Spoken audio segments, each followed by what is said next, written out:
Oke, ketemu lagi di acaranya podcast TVRI Jawa Barat. Alhamdulillah kali ini kita bisa kedatangan dengan narasumber atau bintang tamu.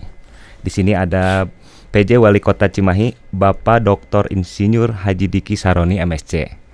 Ini ada Bapak sudah datang sini. Terima kasih Pak sudah menyempatkan waktunya di sini. Sama-sama. Bisa datang ke podcast TVRI Jawa Barat nih Pak. Ya. Pak, kita kedepannya kita mau ngobrol-ngobrol nih Pak. Ya. Jadi lebih ke apa ya? Lebih ngobrol kita bicara tentang transformasi digital. Ya. Nah, jadi kan zaman era digital nih Pak sekarang nih Pak. Ya. Dari bukan zaman milenial lagi nih Pak. Ya. Ada Gen Z dan Gen Alpha Pak. Ya. Nah, Pak, apa sih itu transformasi digital kependudukan Pak? Ya. Ya, transformasi digital itu adalah perubahan ya. Satu pelayanan atau aktivitas yang kita lakukan melalui digitalisasi. Oke, ya. ya. Dan dalam hal ini tentunya untuk kependudukan. Untuk kependudukan ya. Nah, ini tuh nggak terlepas dari adanya satu disruption ya atau disrupsi perubahan mendasar yang kita hadapi. Jadi ada 3 disrupsi ini yang kita ketahui. Yang pertama itu tentunya fenomena industri 4.0 ya. Iya, yang ditandai dengan Internet of Internet, Things. ya. Yang kedua pandemi. Nah, pandemi disruption itu pandemi kita disruption. harus bisa menjadikan itu juga sebagai satu perubahan mendasar cara kita berkegiatan. Dan yang ketiga millennial disruption ya. Jadi generasi-generasi yang ingin serba cepat dan sebagainya. Nah, 3 kondisi inilah yang membawa kita bertransformasi ke digital. Nah, Oke. Sebenarnya di yang disasar pemerintah itu transformasi digital kependudukan. Ya. Gimana Pak, bisa dijelasin nggak? Jadi kan kependudukan ini adalah satu kebutuhan mendasar penduduk ya, masyarakat di bidang administrasi kependudukan. Ya. Karena orang kalau tidak punya administrasi kependudukan maka keberadaannya tidak terakui kan. Tidak terakui di negara ini. Jadi oleh karena itu ini menjadi hal yang penting. Mulai dari yang namanya akte lahirnya begitu ya, KTP atau kartu anaknya, KTP, terus nanti ada kartu keluarganya ya, sampai juga nanti akte kematiannya dan sebagainya. Nah, itu semua kan sangat-sangat dibutuhkan oleh masyarakat, karena itulah yang nanti menjadi ID ya, identity dari seseorang untuk dia bisa eksis atau istilahnya terakui dalam negara ini. Tuh, jadi memang mau nggak mau sih kalau sistem transformasi digital tuh harus kita ikuti dengan perkembangan zaman Pak ya. Betul. Tuh. Pak, kalau dibanding dengan sistem yang digunakan sebelumnya nih, apa kelebihan sistem digital kependudukan? Ya kalau yang sebelumnya kan kita bisa bilang yang non digital kan gitu ya. Manual lah ya. Begitu ya, yang tradisional, serba pakai kertas, harus datang langsung begitu kan. Nah, yang jelas kita berubah sekarang itu tentu lebih banyak keuntungannya. Pertama lebih cepat, percepatan mungkin Pak ya. Terus lebih aman karena datanya kan terdatabase ya. Kemudian yang lebih daripada itu juga lebih praktis. Jadi cepat, aman dan praktis ya untuk mudahnya itu. Saya ambil contoh beginilah. Ya, boleh. Kalau dulu kita dipaksa datang kan, untuk mengurus ngisi formatnya ya, kadang-kala menghabiskan waktu dan sebagainya. Kalau sekarang kan dia sudah bisa pakai aplikasi mengisi sendiri. Bahkan untuk yang akte keluarga misalkan, kemudian juga untuk akte lahir gitu ya, kartu keluarga, akte lahir itu bisa di-print sendiri. Jadi kalau dulu kan sering mau urus-urus tuh harus bawa kita fotokopi dulu begitu ya. Jadi sekarang udah bisa langsung di aplikasi, di appsnya apa ya. Gitu. Nah, mungkin kadang juga teman-teman di sana yang nonton podcast juga Pak kadang belum tahu nih Pak, banyak juga mungkin Pak yang belum tahu. Lebih-lebih yang umurnya bukan di Gen Z gitu ya gitu. Karena kalau yang saya tahu sih Pak, kalau dari Gen Z mungkin dia masih belum perlu ya, nggak terlalu aware ke arah sini gitu Pak. Mungkin orang tuanya masih ini bikin data untuk misalkan sekolah, untuk yang lain-lain kan Pak ya. Nah, kalau itu Pak sekarang selama ini efektif nggak Pak sih? Nah, alhamdulillah ada digital ini ya. Ya, sangat efektif ya. Memang kita sekarang membuka hibrid ya, jadi 2 layanan. Masih tetap ada layanan yang langsung untuk katakanlah seperti saya gen baby boomer gitu atau gen X gitu ya. Tapi kalau yang sudah gen Y, gen Z itu kan dia memang sudah melalui yang digital. Kan. Jadi ada 2 layanan yang kita lakukan. Masih tetap 2 layanan. Ya, jadi ada hibrid. Tapi memang yang hibrid porsi pelayanannya lebih sedikit dibandingkan yang digital. Gitu. Jadi kita porsi besarnya itu yang ada karena kan kita menghindari antrian ya, menghindari penumpukan dan sebagainya. Jadi kalau dilihat porsinya memang lebih banyak sekarang tuh udah ke arah digital mungkin Pak ya. Betul. Walaupun masih ada. Jadi yang agak sepuh. Jadi ngomongnya Sundan yang agak sepuh mungkin Pak ya. No gaptek gitu ya. Gaptek. Oke Pak. Pak, konsep dasar transformasi digital dan perubahan fundamental ini mengubah cara organisasi beroperasi dan berinteraksi dengan pemangku kepentingan internal dan eksternal. Gimana itu Pak? Jadi gini ya, dalam pembangunan sekarang khususnya untuk pemerintah, policy yang berbasis evidence itu sangat dibutuhkan. Jadi berdasarkan bukti ya.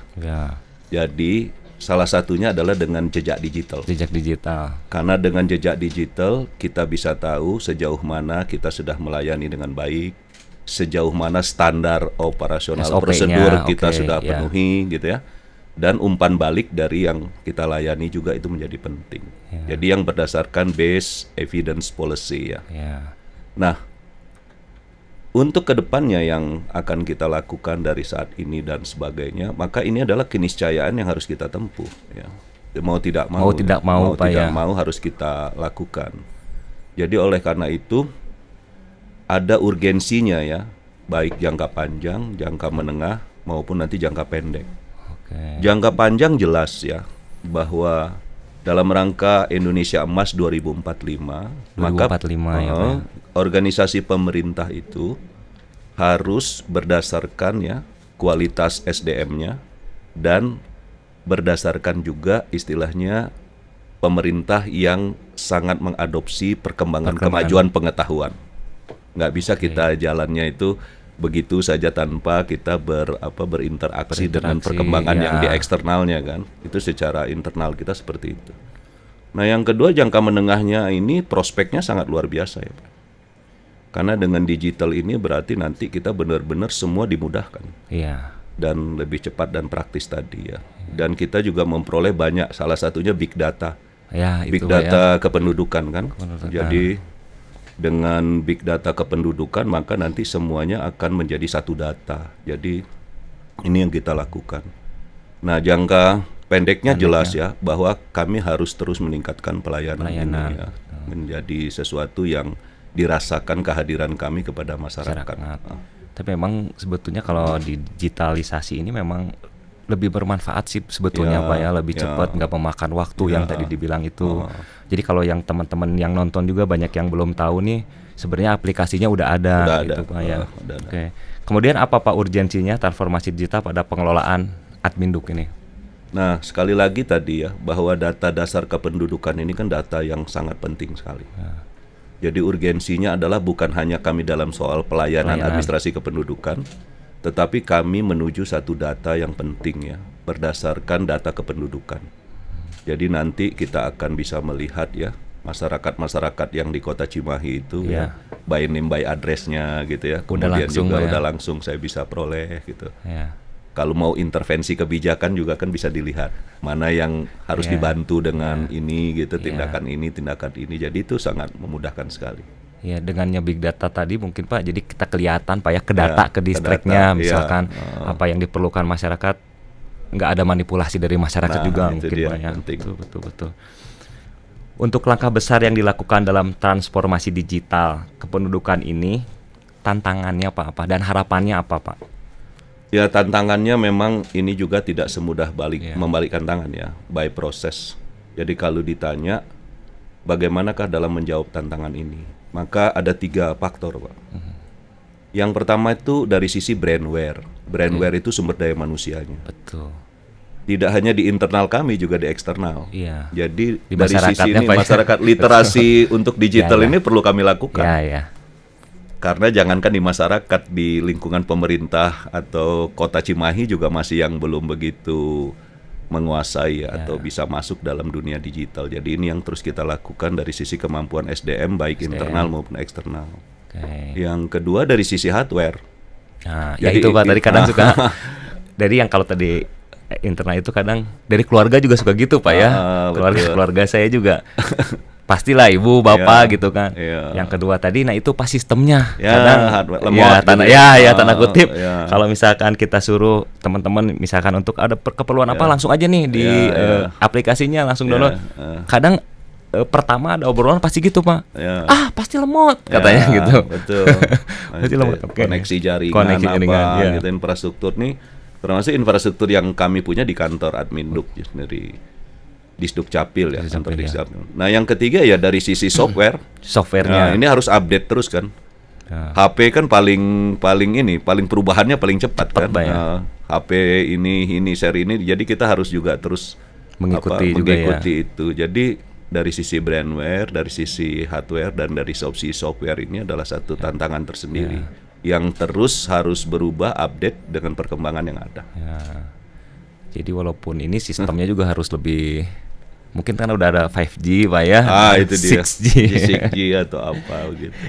Ini lagi sih Pak ya, maksudnya apa keuntungan dalam layanan Adminduk secara digital? Tadi udah dijelasin juga sih ya, sebetulnya cara digital itu tepat waktunya cepat, kita nggak usah dalam artian kita nggak usah langsung datang ke Disduk Capilnya Pak ya, bisa langsung di apps-nya tadi. Dan apa perbedaan dengan layanan secara tradisional yang tadi dibilang itu kan kita jadi harus ngantri juga Pak, antriannya ada antrian terus harus bawa data juga gitu. Tapi Pak ini data tuh dijamin aman kali Pak ya? 100% aman. Itu mah sudah satu amanat peraturan yang harus menjaga keamanan data ya. Betul. Ya, jadi jangan khawatir soal gitu. Kan ada juga Pak ya orang kadang khawatir ya. Kayak tadi dibilang secara kita langsung digital tuh nggak usah ngantri misalkan Pak ya, tapi kita lewat WhatsApp misalkan. Ada juga kan yang takut, waduh kalau iniin KTP kita fotoin KTP takut datanya dan lain-lain. Tapi insya Allah ini 100% Pak ya, tadi kan amanah juga. 100% ini buat teman-teman ya.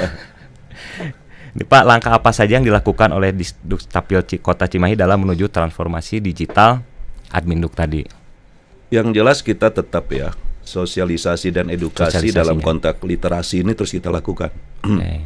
Jadi yang hibrid ini kan kita terus lakukan, itu bagian dari upaya kita terus nanti mengliterasi ya sebelum merubah total nanti ke digital. Ya, jadi 100% full akan tercapai di tahun berapa, itu bagian dari proses yang kita lakukan ya.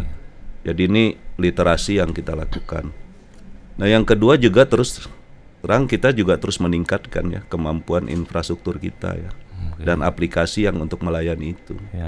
Jadi ini saya melihat beberapa perbaikan dan peningkatan terus kita lakukan ya, supaya nanti yaitu masyarakat benar-benar bisa terlayani dengan harapannya kan, nyaman, cepat gitu ya, praktis gitu ya, itu yang kita lakukan. Nah yang ketiga regulasi terus kita update Pak, mengikuti perkembangan yang ada. Baik yang dari pemerintah pusat dan sebagainya, itu juga regulasi kita di bidang kependudukan ini terus kita sesuaikan. Karena kan ada perubahan kebijakan juga ya soal ini. Mengikuti itu Pak ya Pak. Tapi memang Pak sebetulnya kalau targetnya memang di tahun berapa sih Pak untuk Kota Cimahi? Kalau jangka menengahnya itu nanti kita dari 2025 sampai 2029 itu selesai. Jadi kan sekarang 2024 ini kan masih masa transisi, kita kan lagi pesta demokrasi kan. Kepotong ya. Sampai 2029. 5 tahun 2005-2009. Tapi puncaknya nanti di 2045. Di 2045. Itu semua tidak hanya Adminduk, jadi seluruhnya Kota Cimahi itu sudah smart city. Itu memang target pasti tidak ada yang istilahnya tidak ada tradisionalnya lagi Pak ya. Udah harus mau nggak mau. Ikut. Dampak apa saja yang dinikmati masyarakat dalam layanan transformasi digital ini? Sebenarnya tadi udah disebutin sih Pak ya, itu dampaknya tadi banyak. Tapi boleh Pak sampaikan lagi Pak, dampaknya apa sih Pak? Ya jadi yang jelas adalah sekarang masyarakat itu bisa dua arah ya. Dia bisa juga memohon permohonan, tetapi juga dia bisa ikut mendapatkan tidak hanya feedback dari kita, tapi juga ikut juga mengkoreksi bila mana pelayanan itu tidak sesuai dengan harapan kan. Kalau dulu kan terima aja kan. Ya, sekarang bisa tuh buat teman-teman. Oh gitu Pak ya. Jadi ada nilainya Pak ya. Nilainya, jadi kita dua arah kan. Karena itulah kalau berbasis evidence ya, dengan digital itu benar-benar kedua belah pihak itu harus benar-benar menjaga kinerjanya masing-masing gitu. Jadi untuk pelayanan tuh bisa langsung ada nilainya Pak ya. Jadi kinerjanya langsung terlihat berarti langsung. Jadi buat teman-teman podcast TVRI Jawa Barat langsung nih kayak biasanya kan suka ada tanda kalau dari pelayanan dari bank suka ada kan bawa 10 menit, 15 menit gitu ya. Oke Pak. Pak, bagaimana sosialisasi transformasi digital kependudukan? Sosialisasinya tadi sudah dibilang sebetulnya Pak ya. Dibilang oke. Pak, ini untuk harapan dan himbauan pada masyarakat Pak. Gimana sih supaya masyarakat itu lebih ke arah era transformasi digital ini Pak? Himbauannya untuk masyarakat Pak. Ya, bahwa beginilah kata-kata ininya ya, bijaknya ya. Bahwa di dunia ini semua tidak ada yang pasti. Yang pasti itu satu, perubahan. Harus mengikuti banyak perubahan. Perubahan itu harus kita hadapi. Salah satunya adalah era disruption ya, yang dinamakan digital ini. Nah, untuk hal ini maka pemerintah Kota Cimahi ya sudah siap ya untuk memasuki era itu, dan kepada masyarakat maka manfaatkanlah kesiapan Kota Cimahi dalam menyambut era digital. Itu satu ya. Nah, yang kedua, bagi masyarakat yang belum jelas gitu ya dan belum merasa terbiasa dengan ini, maka kami pun menyediakan layanan yang bisa dilakukan secara offline ya, jadi secara langsung datang dan sebagainya.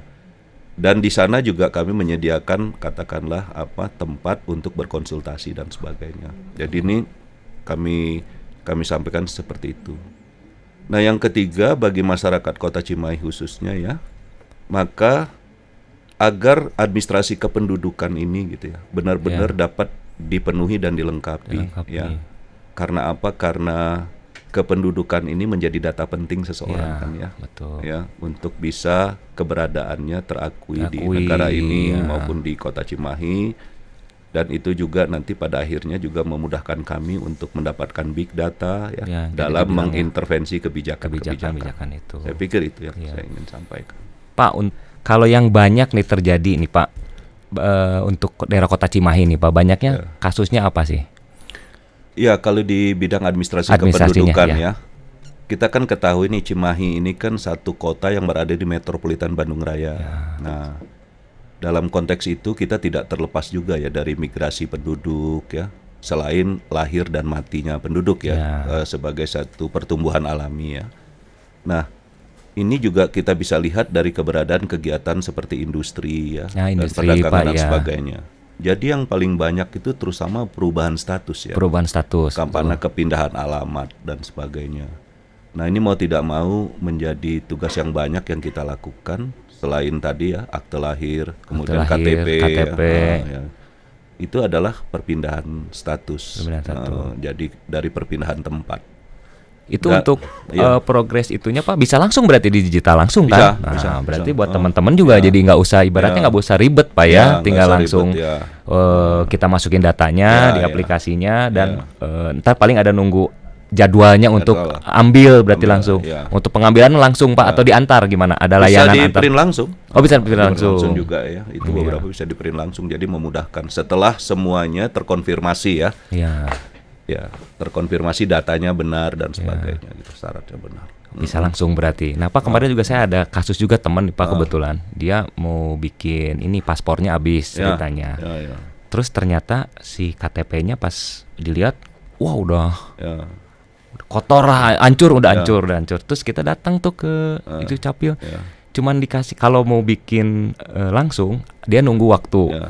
Tapi untuk keperluan data proses dan lain-lain hanya langsung digital Pak sekarang dan langsung itu. Jadi kita download seperti tadi itu, terus jadi langsung ada nih KTP kitanya ada Pak. Nah, dan dibawa ke imigrasi itu diterima bisa Pak. Ya itu salah satu. Ya kan keuntungannya digitalisasi. Oke. Dan KTP kan seumur hidup sekarang. KTP seumur hidup, benar Pak. Ya, jadi oleh karena itu kalau ada digital kan enak. Ya, jadi ada langsung bisa di smartphone kita smartphone kan. Kita. Oke. Baik, mungkin itu aja sih Pak sebenarnya kalau ngobrol panjang pasti terus-terusan sih Pak ya. Kalau gitu diminum dulu diminum dulu Pak, boleh. Boleh silakan diminum dulu Pak. Ya. Iya. Baik, buat teman-teman podcast TVRI Jawa Barat, kita sudah ngobrol-ngobrol sama PJ Wali Kota Cimahi, ada Pak Dr. Insinyur Haji Diki Saroni MSc. Terima kasih tadi udah bilangin TVRI Jawa Barat udah kedatangan tamu spesial ini.